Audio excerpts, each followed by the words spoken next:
वह डॉक्टर से पूछता है कि पूजा की ब्लीडिंग रुकने के बाद वे कितने दिनों में फिर से उसके साथ संबंध बना सकता है। यह सुनते ही डॉक्टर का गुस्सा फूट पड़ता है। वह अरुण को डांटते हुए कहती है कि उसकी ही वजह से उसकी पत्नी ने अपने शरीर को इतना नुकसान पहुंचाया है और उसे अभी भी उसकी तकलीफ की नहीं बल्कि अपनी इच्छा की चिंता है। इसके बाद डॉक्टर गार्ड्स को बुलाती है और अरुण की सबके सामने बेइज्जती करके उसे हॉस्पिटल से बाहर निकलवा देती है। अरुण को इस बात पर यकीन ही नहीं हो रहा था कि पूजा ऐसा कदम उठा सकती है। वह तुरंत घर की तरफ निकल जाता है। उधर कमलेश पूजा को तैयार कर रही होती है क्योंकि आज उसके मुंह दिखाई की रस्म है। शादी के बाद इतनी भागदौड़ रही कि ये रस्म पहले नहीं हो पाई थी। कमलेश पूजा से कहती है कि अगर वह चाहती तो हॉस्पिटल से सीधे पुलिस स्टेशन जा सकती थी, लेकिन वह पहले घर के लोगों के सामने सच्चाई लाना चाहती है ताकि सबके सामने अरुण का सच उजागर हो सके। ये सुनकर पूजा को थोड़ी राहत मिलती है। इधर अरुण जब घर पहुंचता है तो देखता है कि मुंह दिखाई की रस्म चल रही है और घर के सारे पुरुष बाहर बैठे हैं। उसे भी वहीं बैठना पड़ता है, लेकिन कुछ देर बाद वह पीछे के दरवाजे से चुपके से अंदर चला जाता है। कमलेश की नजर उस पर पड़ती है। वह उसके पास जाकर उसे गले लगाती है और कहती है कि उसने उसे बच्चे की तरह पाला था, लेकिन अब वह उसे जेल भिजवाएगी। रस्म खत्म होने के बाद सुबह सभी लोग एक साथ बैठे होते हैं। अरुण के पिता उससे कहते हैं कि उसे पूजा से माफी मांगनी चाहिए। यह सुनकर कमलेश हैरान रह जाती है। इतनी बड़ी बात को सिर्फ एक सॉरी में खत्म कर दिया गया। यह बात दोनों बहुओं को बहुत बुरी लगती है। उन्हें समझ नहीं। कमलेश अपने ससुर के पास चाय लेकर जाती है और पूछती है कि उन्होंने अपने बेटे के खिलाफ सख्त फैसला क्यों नहीं लिया। इस पर उसके ससुर गुस्से में कहते हैं क्या वह चाहती है कि वह अपने ही बेटे को जेल भिजवा दे। कमलेश साफ साफ हाँ कह देती है। इस पर अरुण के पिता सख्ती से कह देते हैं कि ऐसा कभी नहीं होगा और वहीं उसकी बात खत्म कर देते हैं। कमलेश सोच में पड़ जाती है। लोग कहते हैं कि औरतों को घर की चारदीवारी में रहना चाहिए ताकि वह सुरक्षित रहें, लेकिन अगर वही चारदीवारी उनके लिए सुरक्षित ना हो तो औरत क्या करे। इसी सोच के साथ वह फिर अपने ससुर के पास जाती है और कहती है कि जो काम उन्हें करना चाहिए था अब वह खुद करेगी। इस पर ससुर गुस्से में कह दे कोशिश करता है, लेकिन उसके पिता कहते हैं कि ये लोग जरूर वापस आएंगे और माफी मांगकर अपनी पुरानी जिंदगी में लौट जाएंगे। सब लोग कमलेश फिर से घर के अंदर जाती है और आते ही अपने सास ससुर के पैर छूती है। ये देखकर ससुर जी खुश हो जाते हैं। उन्हें लगता है कि सब कुछ पहले जैसा आशीर्वाद लेने आई है। इसके बाद वह पूजा और पिंकी को लेकर बस में बैठ जाती है और वहां से निकल जाती है। वह अपने नाना जी के पास जा रही होती है जो पेशे से वकील हैं। कुछ घंटों बाद वह नाना जी से मिलती है और उन्हें सारी बात बताती है। नाना जी कहते हैं कि ऐसा कोई कानून नहीं है जो अरुण को इस मामले में सजा दिला सके। हाँ, अगर वे चाहें तो दहेज के केस में उसे फंसा सकते हैं, क्योंकि असल में नाना जी ये समझाना चाहते थे कि अगर उनके पूजा दहेज का केस करने ना दिया जाए, लेकिन कमलेश को ये सही नहीं लगता। वह सच के साथ खड़ी होना चाहती थी, लेकिन यहाँ झूठ का सहारा लिया जा रहा था। कुछ देर बाद वह पूजा से कहती है कि यह लड़ाई लड़ने का सही क्यों किया जाए, लेकिन पूजा अब सिर्फ एक ही बात चाहती थी, किसी भी तरह अरुण को सजा मिले, चाहे इसके लिए झूठ का सहारा ही क्यों ना लेना पड़े।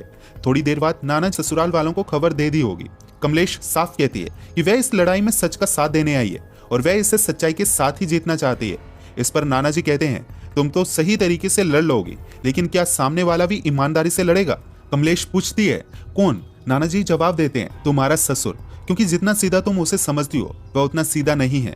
उधर अरुण के घर में उसके पिता अपने दोनों बेटों को साथ लेकर बाहर निकलते हैं। गाड़ी में बैठने के बाद वह कहते हैं कि वह अपनी बहू को वापस लाने जा रहे हैं, लेकिन रास्ते में वह प्लान बदलकर पूजा के मायके जाने की बात करते हैं। वहां पहुंचकर वह पूजा के पिता से अकेले में बात करते हैं। वह उनसे कहते हैं कि पूजा को घर वापस आकर सबके सामने माफी मांगनी होगी।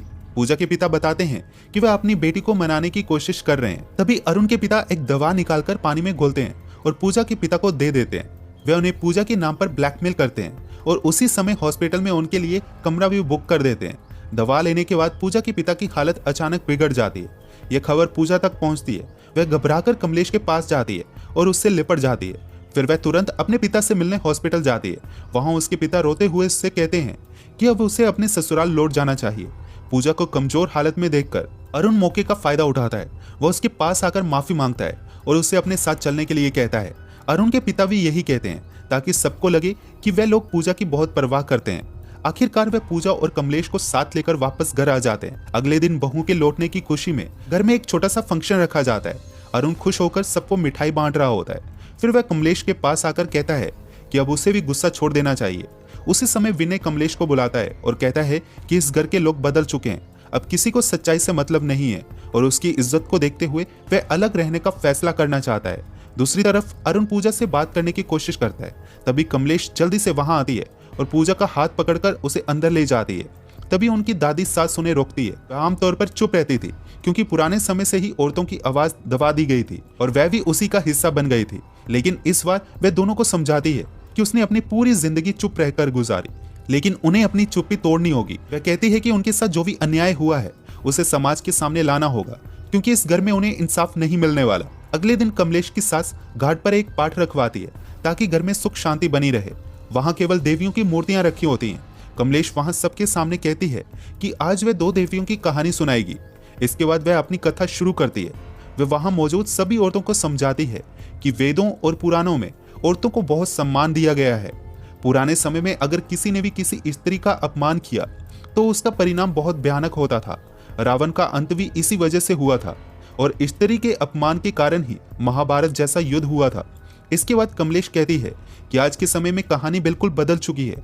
फिर वह पूजा को आगे बुलाती है और उससे कहती है कि वह अपनी कहानी सबके सामने बताए। ये देखकर अरुण और उसके पिता डर जाते हैं। उनके मन में सिर्फ एक ही सवाल होता है, अगर पूजा ने सब कुछ बता दिया तो समाज में उनकी इज्जत का क्या होगा। लेकिन पूजा अब बिल्कुल नहीं डरती।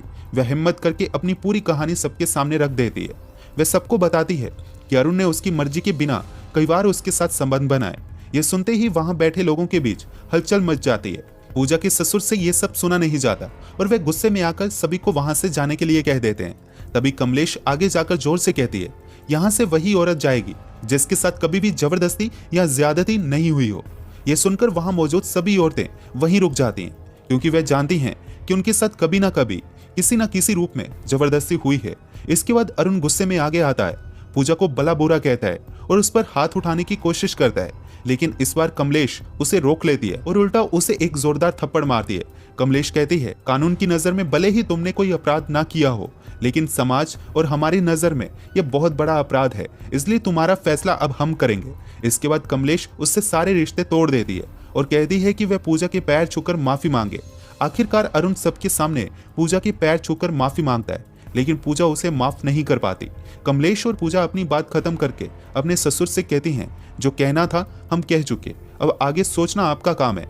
कमलेश के ससुर, जो हमेशा परिवार के मुखिया और सम्मानित व्यक्ति रहे थे, उनकी बातों को हमेशा माना जाता था, लेकिन जब गलती उनके बेटे ने की तो उन्होंने सच का साथ देने के बजाय उसे बचाने की कोशिश की। दोस्तों, इस कहानी का संदेश यही है कि जो लोग कमजोर दिखते हैं वही अपनी हिम्मत और हौसले से बड़े बदलाव ला सकते हैं। यह समाज को यह भी सिखाती है कि इंसानियत, आत्मसम्मान और सच के साथ खड़े रहना ही असली ताकत होती है, चाहे हालात कितने भी मुश्किल क्यों ना हो। दोस्तों, अगर आपको चरैया सीरीज की ये कहानी पसंद आई हो तो वीडियो को एक लाइक और चैनल को सब्सक्राइब करने के साथ नोटिफिकेशन बेल को प्रेस जरूर कर लीजिएगा, ताकि आगे जो भी वीडियोस आए उनकी नोटिफिकेशन आपको मिलती रहे। तब तक के लिए अपना ख्याल रखें। बाय।